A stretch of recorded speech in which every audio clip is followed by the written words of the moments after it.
Are you considering buying the Louis Vuitton Papillon bag? Here are 5 reasons why it might not be the best luxury investment. Hey guys, welcome to my channel. Today we're going to go over the 26 Papillon bag. This is a vintage handbag from Louis Vuitton. It was first brought out to the public in 1966, so this is a very old model. It's very popular, so it was just recently discontinued in 2015. The handbag that you're seeing currently is from trytosee.com. I purchased mine for about $290 US over 4 years ago. This model in particular is from 1993. If you check the inside of your handbag, you will be able to see that there is a stamp in which it says the year that your bag was manufactured. This is the 26, which is a very cute size that you can use, you know, for an everyday brunch or going out bag. It's not too small. I'm gonna start by saying this is a very appealing and beautiful handbag. Louis Vuitton is very popular. You will see that even in New York City, downtown Manhattan, you would be able to see this big suitcase building advertising handbags. So it is a very popular and rich brand. They do have a lot of money in advertisement. So Louis Vuitton is a very well-known brand. I want to go over some of the basic details of this purse. This bag is a cylindrical shaped handbag, so it does have a barrel shape to it. It's one of the first bags that is shaped in this style for Louis Vuitton. This does have a zipper closure right here that opens to a main compartment space. So if you open up your handbag, it has one major compartment space.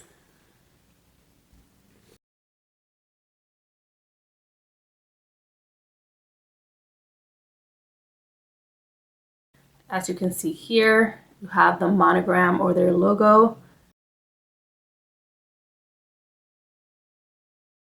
There's a lot of discoloration happening on the hardware, given that it is a 20-year-old purse, especially right here on this little zipper. I'm gonna see if I can do a separate video where I show you guys how I repair my handbag. I'm gonna see if I can buy some hardware paint to repair this zipper. The fabric of this purse is monogram canvas. It is a canvas made from cotton and polyvinyl fluoride, so it is more water resistant, which is very noticeable. I have worn this bag during the rain or just humid weather. A lot of people may not be aware of this, myself included, when I bought this purse. This is not a leather bag. The only part of this bag that's made of leather is the handles. The handles are made of vachetta leather, which is for the most part untreated cowhide leather. Having an untreated handle just allows a lot more flexibility and a lot more bending happening with your purse, which over time is one of the reasons why your bag might just be a lot more durable. The handles on this bag, they're very nicely made. I have not had any maintenance happening. I haven't worn the bag as much. However, I've had bags where I'll have 1 use out of them, 3 uses max, and the handles are just a complete disaster. I did notice that there were other Papillon bags that had a lighter color on the leather strap. There were some that were lighter, some that were about this color. Turns out that vachetta leather starts beige and over time it darkens and changes in color. If you end up buying this purse, regardless of my review, do keep in mind the leather straps because they are very particular, because they are not sealed. If you were to touch them with greasy hands or wet hands, they're more likely to stain your purse. This is something that I definitely noticed myself. It just seems to have the straps get dirtier. It doesn't look bad with my handbag because I'm very clean, but I am able to see how some of the discoloration is happening with this purse. The average price for this handbag is $700 US. I want to dive deeper into some of the reasons why I don't want to recommend it. This is not a leather handbag that you're paying for. You're paying $700 US for a canvas coated bag. A lot of you may be thinking, well, this bag is 20 years old. How come for the most part it seems to last? And my reasoning for that is actually the fact that people are just more careful with their bags. Personally, I do not use my bag often. And there's other reasons for that, but because I don't use it a lot, that means it's more likely to last. So they do spend a lot of money in advertisement and just selling the bag to you as a luxury handbag. But when you look closer into the bag, the fact that it is not made of leather is just a little bit of a turnoff for me. I think the leather bags for the most part are durable and they're made of leather for a reason. Now, I do respect there's a lot of people that don't like leather bags. If that's the case, then I think this bag would be for you, because for the most part it's still good quality.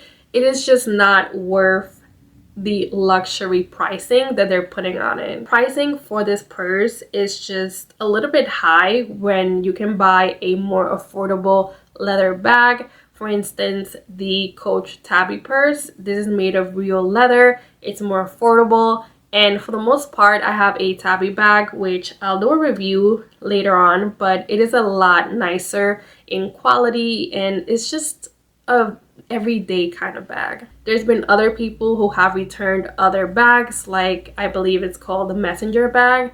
People just don't like those newer handbags. $700 for a luxury brand that doesn't really have durable quality products, it's a problem. It just makes you question whether or not it is a good investment. The second reason why I say no is because this purse has a lower resale value. When you look into the Papillon bag and you compare it to the Speedy bag as well as the Never Full, you'll be able to see that for the most part, the resale value seems to be a lot lower in comparison to those purses. Now, there's a lot of reasons for that. The Never Full is bigger in size.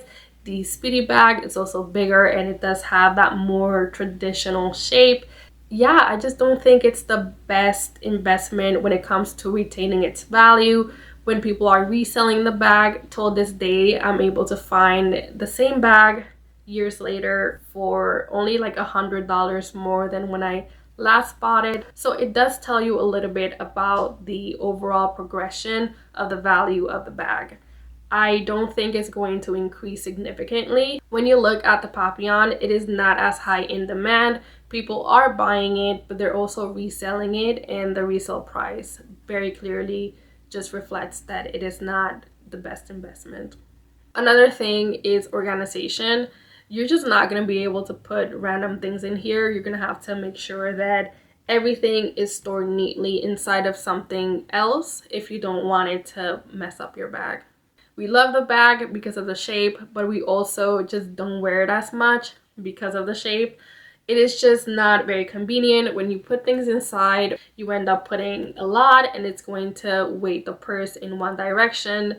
It's just not a very fun experience. Like, I don't love wearing this bag other than having it as a statement piece to go with an outfit. That brings me to my last reason, which is that this purse is very occasion specific and it just goes with a very particular style. LV bags in general, they're not very easy to style because of the monogram. When you compare it to a Chanel purse or a Celine bag, those bags are more practical. You can style in many different ways, but by having the logo, it does limit you in a lot of different ways.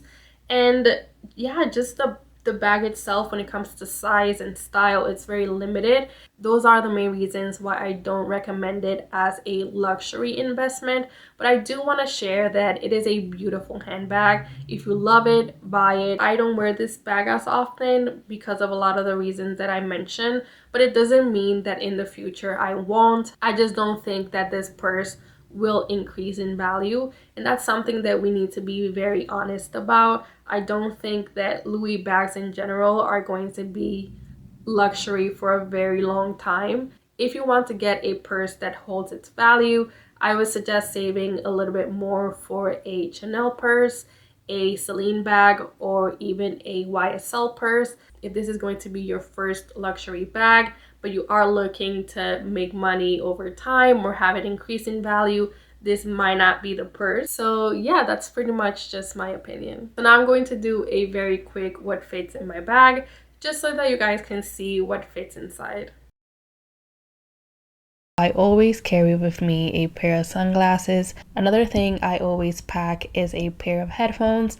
I specifically love these from Android. Next, I have a wallet. Normally, I wouldn't carry a wallet with me, but because there's only one compartment to this whole bag, I wanted to show you what it would look like if you wanted to have all of your cards and your money organized. Like always, a little makeup pouch with my essentials, some makeup, some hairpins, medicine, and lastly, I have a point and shoot camera. More specifically, I use a Sony point and shoot.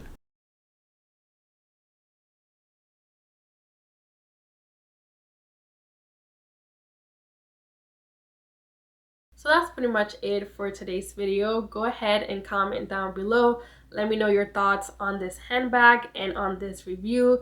If you enjoyed the video, don't forget to like, subscribe, and comment. Thanks for watching, and I will see you next time.